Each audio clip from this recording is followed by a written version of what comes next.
Coming up today, the floor leader of South Korea's ruling party tells the National Assembly that Seoul needs to put much greater emphasis on security to counter the threats posed by North Korea. President Park Geun-hye will address the National Assembly on Tuesday to ask for lawmakers' support for economic and security-related bills in the wake of North Korea's recent provocations.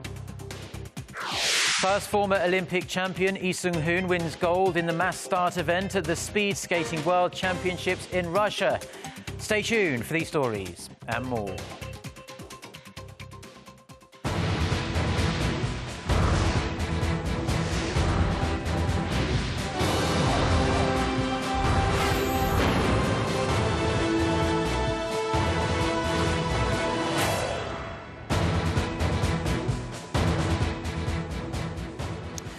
Hello, it's noon on Monday, the 15th of February. You're tuned in to our midday newscast here on Arirang TV. Thank you for joining us. I'm Mark Broom. We are going to start with domestic politics as the parliamentary session kicked off on this Monday with the respective floor leaders either given or about to give their speeches at the Assembly. For the latest, we're going to go straight on over to our Shin Se-min, who is standing by for us outside the National Assembly. So, Se-min, what were some of the main talking points this morning? Hi, Mark. The ruling Saenuri Party floor leader Won Yu-chul in his address called for a more realistic and practical measures to counter threats coming from North Korea. Now, in particular, Won Yu-chul expressed the need for re-examination of South Korea's own nuclear armament or rearranging of U.S. tactical nuclear weapons to boost the nation's self-defense. Now, referring to the nuclear umbrella that Washington provides, Won said South Korea cannot borrow an umbrella from a neighbor whenever it rains. He said South Korea needs to have its own raincoat, adding that denuclearization efforts should be considered meaningless now. One also called for a similar change in policy straight after North Korea's nuclear test last month. Now, ministers were also in attendance. Deputy Prime Minister for Economic Affairs and Minister of Strategy and Finance Yoo Il-ho, Trade Minister Chu Hyung-hwan, Unification Minister Hong Young-po, Foreign Minister Yoon Byung-se, Defense Minister Han Min-gu were among those in attendance. Now, meanwhile, the main opposition, the Minju Party of Korea floor leader Lee Jong-un's address will take place on Wednesday, as well, following a scheduled address by President Park Geun-hye on Tuesday.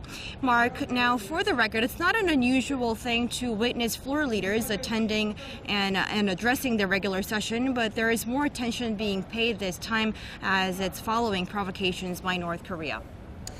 Yeah, that's certainly the case. Very busy week over there at the National Assembly, and we understand as well that the Assembly is holding regular parliamentary sessions throughout the entirety of this week. Can you brief us on the schedule, please? Sure, the National Assembly is putting all efforts to pass pending bills ahead of the April's general election. Now, that's also before lawmakers get busy with their campaignings. Now, in addition to the Saenuri Party's floor leaders' address at the Assembly, the extraordinary session will also include an interpellation upon state affairs. Pending contentious bills are expected to be put to a vote at plenary sessions scheduled for this Friday and next Tuesday, the 23rd. Now, the two ruling political parties have been clashing over bills designed to ease regulations on the service sector, set up counterterrorism measures, improve North Korea human rights, and revamp the labor market and redistrict Korea's electoral map for the coming parliamentary elections. Now, that's all for me. This is Shin Se-min reporting from the National Assembly. Now, as we heard from Se-min there, President Park Geun-hye will address the National Assembly this week, on Tuesday, in fact, on North Korea's recent provocations and the state of the local economy. She will urge lawmakers to do more to help the Korean people. Our presidential office correspondent Song Ji-sun has the details.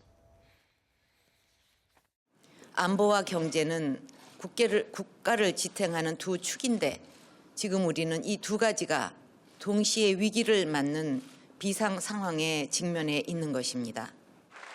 South Korea is facing a diverse series of challenges. On the security front, Seoul has to deal with an aggressive North Korea, which conducted two major provocations in the space of a month. In terms of economic challenges, South Korea is in a period of slowing growth and uncertainty. These issues will likely make up the core of President Park's message to the National Assembly on Tuesday. Since taking office, President Park has visited Parliament every year for the fiscal budget. But this is the first time she's paying a visit for a different occasion. Under Korea's constitution, the president can request to make a verbal or written statement at the assembly. On Tuesday, national unity will likely be the buzz phrase. President Park will stress the importance of national unity to prevent further provocations from the north and to ease the concerns of the people. She will also emphasize the responsibility of lawmakers during difficult times like this. The president will call on them to promptly pass pending bills on labor reforms, anti-terrorism, and North Korean human rights. Her message has been consistent, calling on lawmakers to put the people's well-being before their party's interests. 우리 국가와 국민들의 지금 가장 시급한 것은 국회와 정치권이 국민들과 국가의 안위를 위해 모든 정쟁을 내려놓고 테러 방지법을 긴급 의제로 국회를 개회해서 통과시켜야 할 것입니다. 그렇지 않으면 국제사회의 경고에도 불구하고 무리한 도발 행위를 하는 예측 불가능한 북한에 우리 국민들의 생명과 안위를 내놓는 것이나 다름없게 될 것입니다. President Park will likely sit down with the leaders of rival parties after her speech. She's expected to ask for their joint cooperation in tackling the crisis of national security and the economy. 송지선, Arirang News.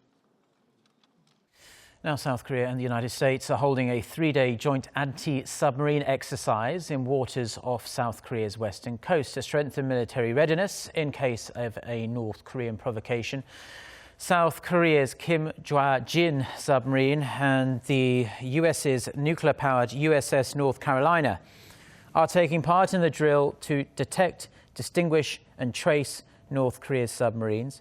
This is the second time Washington has deployed its strategic asset to South Korea. The US, in fact, dispatched a B-52 bomber to South Korea 4 days after North Korea conducted its nuclear test last month. The two allies will also carry out a joint exercise on Wednesday with Seoul and Washington's maritime patrol aircraft taking part. Vice Foreign Ministers from South Korea and China will hold talks this week to discuss pending issues between the two countries. Seoul's Vice Foreign Minister Im Sung-nam will meet with his Chinese counterpart Jang Ye-soo on Tuesday in Seoul as the two sides decide what steps should be taken against North Korea following its recent provocations.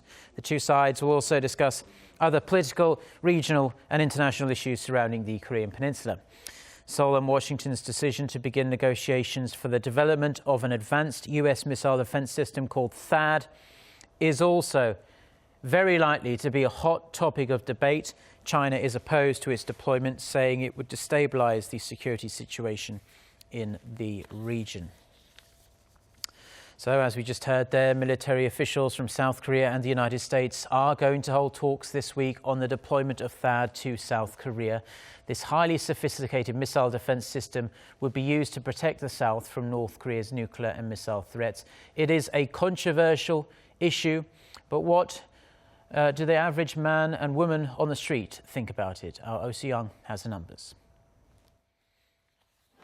It appears most South Koreans are in favour of placing THAAD, the US ballistic missile defence system, in the country. A survey conducted by Seoul-based Yonhap News Agency and Korea Broadcasting System found that more than 2/3 of South Korean adults support the deployment. And the majority support holds true regardless of their political orientation. Over 82% of the ruling party supporters are in favour of the deployment. For the People's Party, it was 64% and 53% for the main opposition Minju Party. By age, the level of support is polarised. The younger generation and those 50 or over largely favour the deployment, while people in their 40s are more divided on the matter. Seoul and Washington are due to begin talks on THAAD deployment this week, in response to North Korea's latest long-range missile launch. On inter-Korean relations as a whole, the survey found South Koreans are split between taking a hard and soft-line approach to Pyongyang.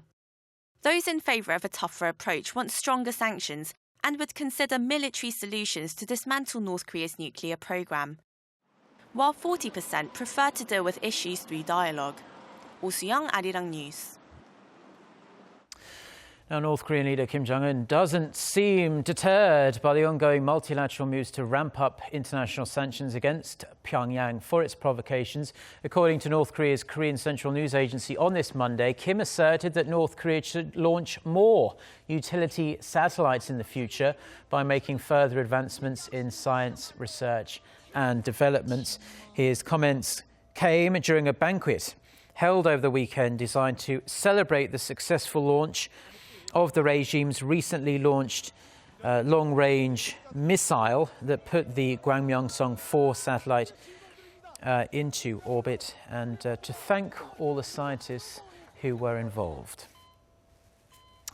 South Korea's worrisome decline in exports is continuing this month, and if exports continue to trend downwards throughout the rest of February, it could result in the 14th straight month of decline. Park Ji-won tells us more.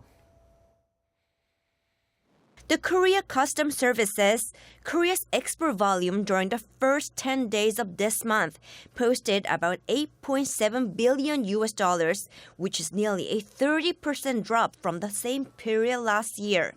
That's only a record from the first 10 days of this month, so it's too early to predict the final export figure for February. However, if this trend continues, February could see another on-year decline in export volume. This will mean exports have fallen for the 14th straight month since January last year, the longest ever period of decline since figures were first recorded in 1970. Analysts say one of the biggest culprits for the decline are falling global oil prices. Korea's exports in the petrochemical industry saw a double-digit decline last month. Korea's outbound shipments to Middle Eastern oil-producing countries also marked over 30% on-year decrease last month. A slowdown in China, Korea's biggest trade partner, also negatively affected Korea's exports, as Korea's outbound shipments to China in January posted about a 20% on-year decrease. Given the circumstances, the Korean government aims to lessen export dependency on China and diversify by exploring new markets like Iran and Cuba. The government is also planning to announce a whole new set of measures sometime next month to increase exports in the consumer goods industry and decrease dependency on the heavy and petrochemical industry. Park Ji-won, Arirang News. Now let's take a look at Asian markets now on this first day of the trading week, and Korean shares are trading higher on this Monday. As of 11:50 a.m. local time, the benchmark Kospi was up more than 1.3% from last Friday's close. The tech-heavy Kosdaq, which dropped 6% last Friday alone, is also up 2%, recovering some of those losses. In Japan, the benchmark Nikkei gained more than 5% this morning's session alone after shedding 11% last week. This comes despite its fourth quarter GDP falling 1.4% on year, even more than expectations. Now, shares are trading lower in China following a week's closure to celebrate the Lunar New Year holiday. The benchmark Shanghai Composite Index shed over 1.7% as of 11:50 a.m. Korea Standard Time, so about 20 minutes ago. This follows gains on Wall Street last week. The Dow Jones Industrial Average added 2%, while the tech-heavy Nasdaq gained almost 1.7%. Now, convenience stores in Korea posted strong sales growth in 2015, but other retailers struggle to overcome sluggish domestic consumption. Statistics Korea says sales at convenience stores jumped nearly 30% on year to $13.6 billion last year. The sales boost came from the popularity of ready-made meals and increased margins from the cigarette price hike, which saw prices basically double. Sales at department stores were another side of the coin, however. They slid 0.4% on year to $24 billion, marking 2 straight years of decline. Department stores suffered a 12% drop in sales in June, this following the outbreak of the Middle East respiratory syndrome, MERS, but recovered in October through government-backed discount sales events. Now, the combined sales of offline retailers Everything that's not on the internet in Korea inched up 3.4% from a year earlier to nearly $230 billion. Now, Korea is further strengthening its protection against the Zika virus. The Korea Center for Disease Control and Prevention on Monday made changes to its criteria for diagnosing the infectious disease. Travelers that arrive from destinations with documented cases of the Zika virus and display symptoms such as fever, rash, or red eyes within 2 weeks of return will be subject to an infection test. Now, if their blood test reveals Zika-specific antibodies, their status will change from suspected to assumed patient, and then measures will follow that. The KCDC also added that they will further provide details on how to identify symptoms, diagnose and report suspected cases. Moving now to the United States, and the latest polls there show Donald Trump is leading the Republican nomination in the run-up to the South Carolina primary, while Hillary Clinton and Bernie Sanders are basically neck and neck for the Nevada caucus. CBS News' latest poll of South Carolina voters has Trump with a commanding lead of 42%. This comes despite a controversial Republican debate on Saturday where Trump was repeatedly booed by some audience members. Ted Cruz is behind with less than half of Trump's numbers of 20%. Now, voters in Nevada are split between the two Democratic candidates. A poll conducted by the Washington Free Beacon shows Clinton and Sanders both at 45%. Now, Clinton was thought to be well ahead in the western state, but that doesn't look to be the case anymore. The South Carolina Republican primary and the Nevada Democratic caucus will take place on Saturday. Now, in sports, South Korea's speed skaters are ensuring the country can be quietly confident of some Olympic golds at the 2018 Pyeongchang Winter Olympics. Our Kim Jongun with the details.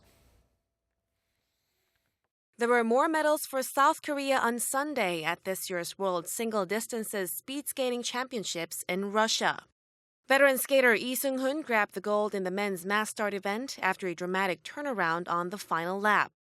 The former Olympic champion finished first in a time of 7 minutes, 18.26 seconds, edging a Dutch rival by 0.06 seconds.